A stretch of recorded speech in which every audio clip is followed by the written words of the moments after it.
Hello friends, इस video में देखोगे आप इंट्रोडक्शन सेकंड पार्ट हमारा क्लास 7 का 7 चैप्टर कंपेयरिंग क्वांटिटीज का। तो देखो उसमें हमने जो चीजें कन्वर्ट करना सिखाया था, रेशो एंड प्रोपोर्शन सिखाया था फर्स्ट पार्ट में। जो इस पार्ट में हम क्या सीखने वाले हैं, परसेंट प्रॉब्लम। अगर परसेंट की प्रॉब्लम आएगी तो किस टाइप की आएगी, अभी तो कन्वर्जन सिखाया था। Next profit and loss, profit and loss क्या होता है, एंड सिंपल इंटरेस्ट क्या होता है। इसके बीच में एक और प्रॉब्लम है, जैसे कि सबसे पहले आपके लिए वही डिस्कस कर देते हैं। फॉर एग्जाम्पल मेरे पास 10 पेन की कॉस्ट, 10 पेन,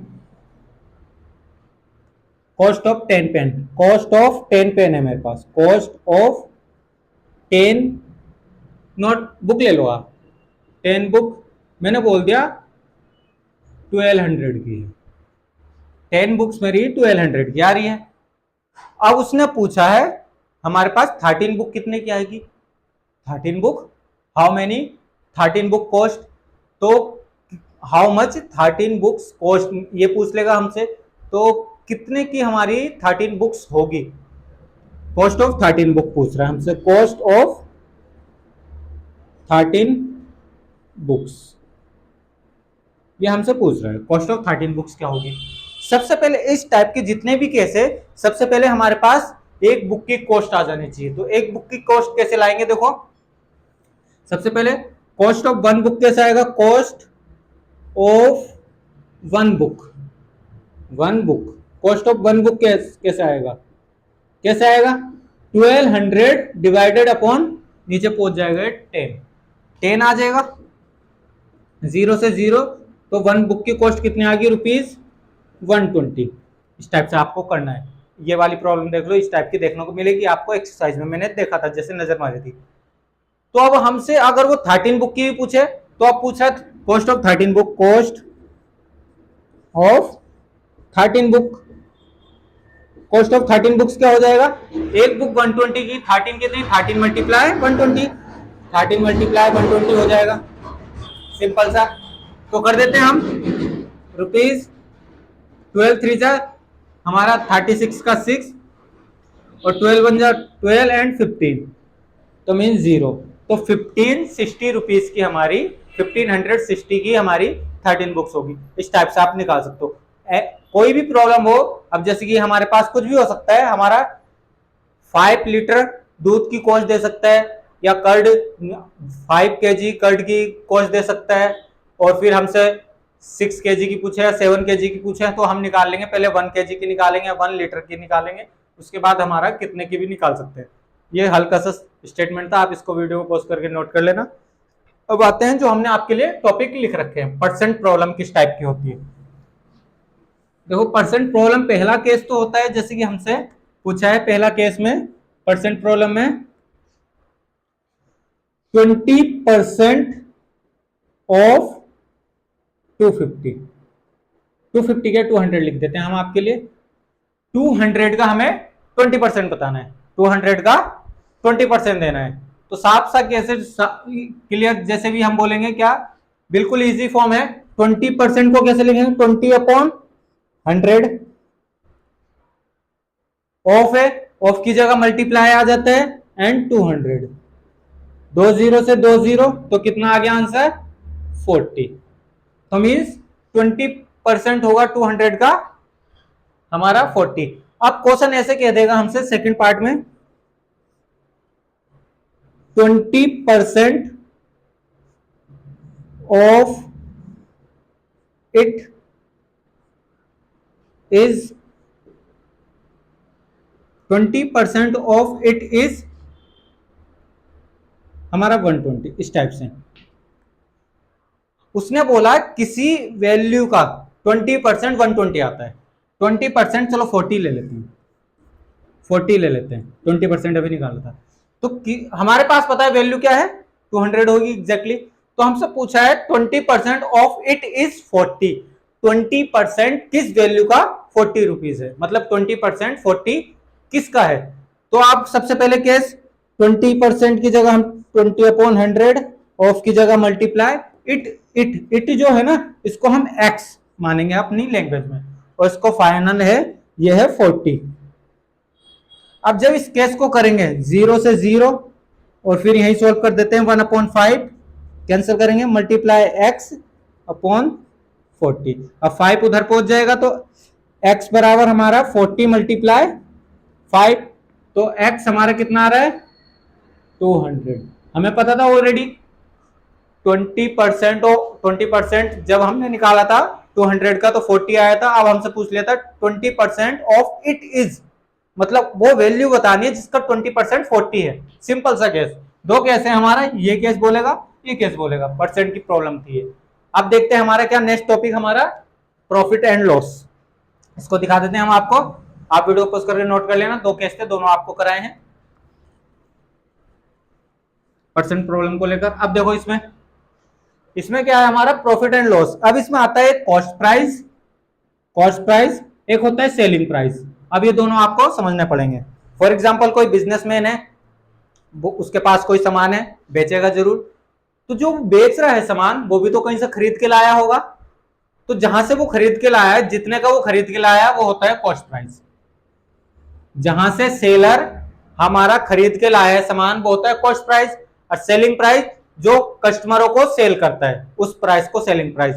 फॉर एग्जांपल मेरे पास, जैसे कि मेरे पास एक जीन्स, मैं जीन्स एक खरीद के लाया हूं, कितने की 800 की।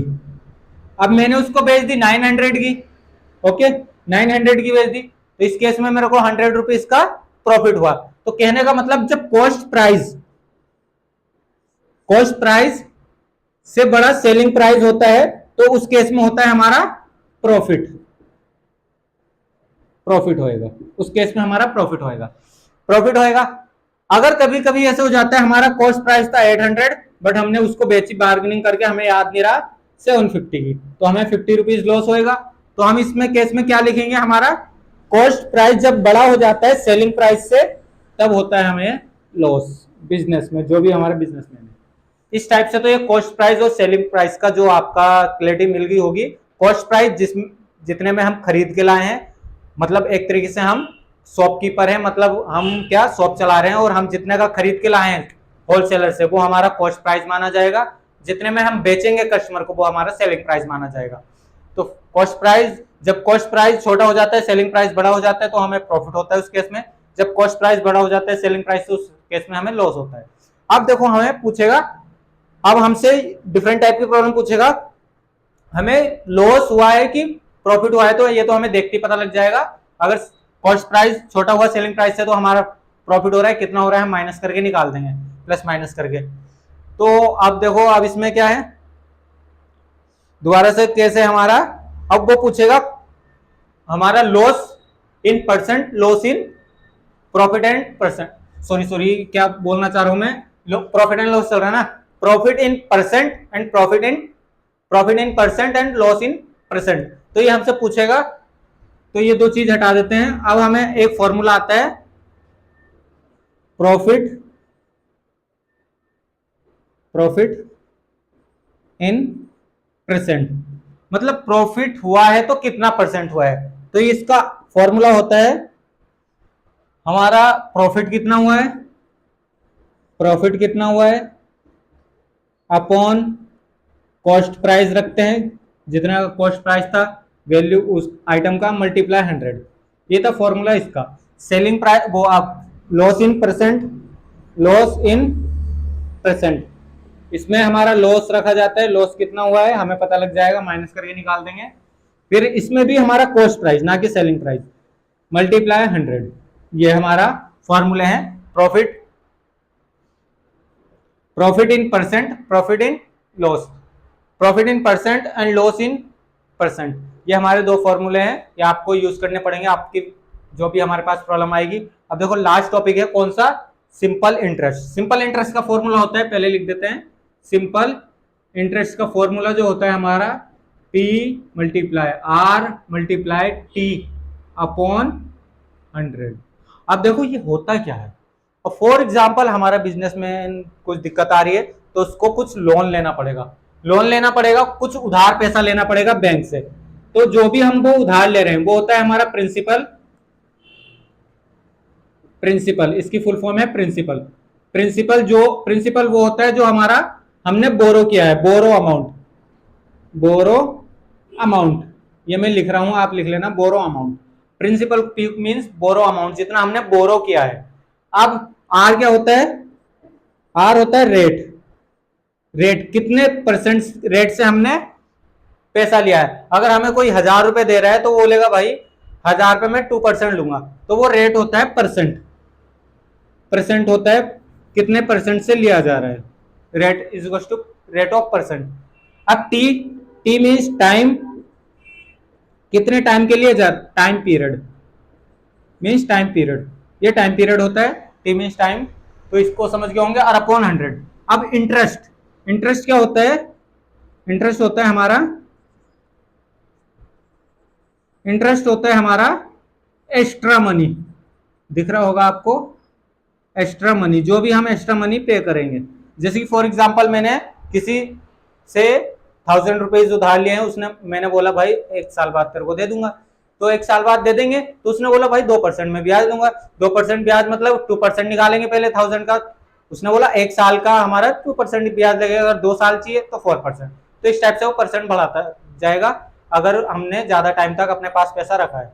तो हमें वापस तो करना पड़ेगा जो उधार पैसा है, तो हमें कुछ ज्यादा पे करना पड़ता है। जब कोई ना कोई अपने फायदे के लिए पैसा देता है, अगर कुछ से फायदा नहीं होगा तो वो पैसा क्यों देगा आगे से। ऐसी हमारी बैंक होती है, अगर बैंक से हम लोन ले रहे हैं तो वो हमसे कुछ ना कुछ ज्यादा एक्स्ट्रा लेगी, उसे ही हमारा रेट माना जाता है, रेट ऑफ परसेंट। मतलब एक्स्ट्रा मनी हमारा वही हम निकालना सीखेंगे। जैसे कि हमने किससे उधार लिया है, 1 साल के लिए लिया है और इतना परसेंट बोल दिया, तो हमें एक्स्ट्रा मनी कितनी देनी पड़ेगी वो हम इसमें निकालना सीखेंगे सिंपल इंटरेस्ट में। फिलहाल इतना ही था हमारी वीडियो में, बाकी आप समझ गए होंगे चैप्टर में क्या आने वाला है। परसेंट को लेकर ज्यादा चीजें हैं, ये थोड़ा देख लेना। Profit in percent and loss in percent, ये मैंने फॉर्मूले लिखा दिए थे। बाकी 2 वीडियो होगी हमारी इंट्रोडक्शन की। अब इसकी एक्सरसाइज पे चलेंगे जो भी हमारी 7.1 होगी। बहुत जल्द मिलते हैं नेक्स्ट वीडियो में इसकी एक्सरसाइज वीडियो में। धन्यवाद।